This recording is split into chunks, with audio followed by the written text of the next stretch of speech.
মেহমানদের মন চুরি করতে এই রেসিপির কিন্তু কোনো জুড়ি নেই।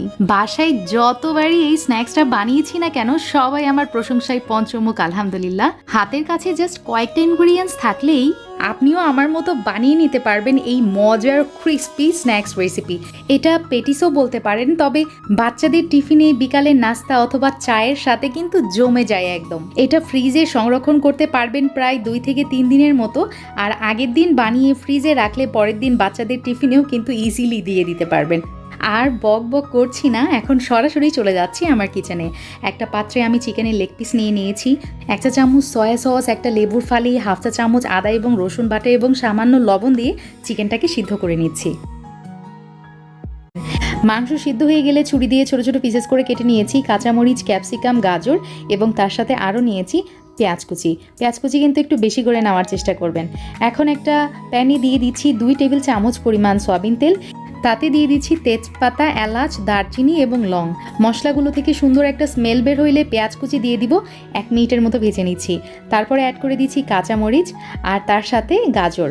1 চা চামচ পরিমাণ আদা এবং রসুন বাটা দিয়ে দিলাম, গোলমরিচের গুঁড়া দিয়ে দিলাম 1 চা চামচ, আর এখানে দিয়ে দিচ্ছি সয়া সস 1 টেবিল চামচ।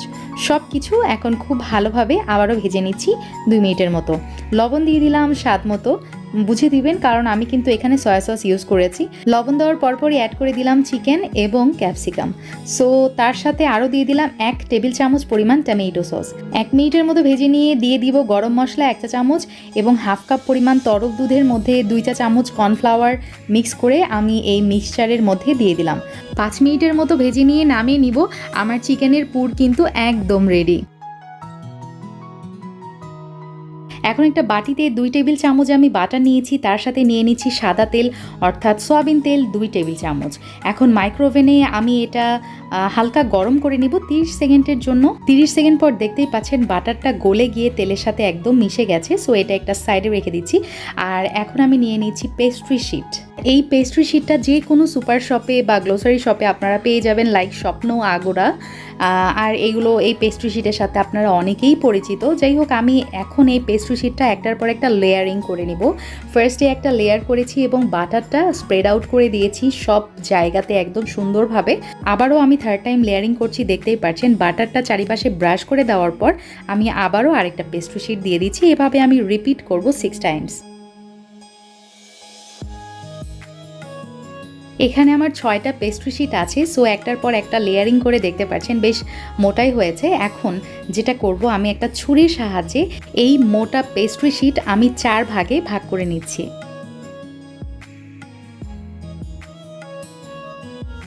আলহামদুলিল্লাহ আমার 4টা ভাগ করে নেওয়া হয়ে গেছে। এখন যেটা করব, ওই যে আমরা চিকেনের পুরটা বানিয়ে রেখেছিলাম সেটা আমি পেস্ট্রির মধ্যে দিয়ে দিচ্ছি এবং দেখতে পাচ্ছেন আমি কিভাবে ফোল্ড করছি। ইটস টু ইজি অ্যাকচুয়ালি, আপনারা দেখেই বুঝতে পারছেন। আমি 2টা ফোল্ড করা আপনাদেরকে দেখিয়ে দিব 2 ভাবে। ফার্স্ট টাইম একটু লম্বালম্বিভাবে আমি ফোল্ড করেছি এবং সেকেন্ডটা হচ্ছে আমি একটু 3 কোণা টাইপের শেপ করে ফোল্ড করেছি, যেটা পেটিসে হয় আর কি। সো আপনারা আপনাদের ইচ্ছা মতো যে কোনো একভাবে করে নিতে পারেন অথবা 2টাই করে নিতে পারেন। সো আমার কিন্তু পেটিস বানানো একদম রেডি। আর মজার ব্যাপার হচ্ছে এটা কিন্তু আপনারা ফ্রোজেন করতে পারেন।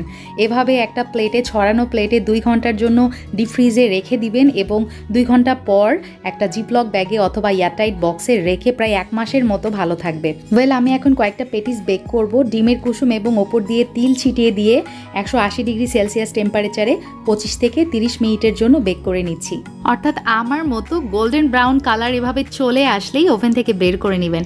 আলহামদুলিল্লাহ আমার oven fresh evening snacks ready to serve.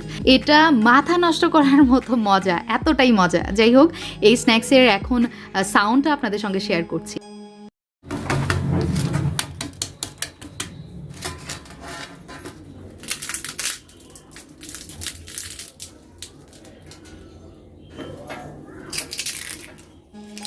আমার আজকের ভিডিওতে কিন্তু এই রেসিপির সমস্ত টিপস অ্যান্ড ট্রিক্স আপনাদের সঙ্গে শেয়ার করেছি।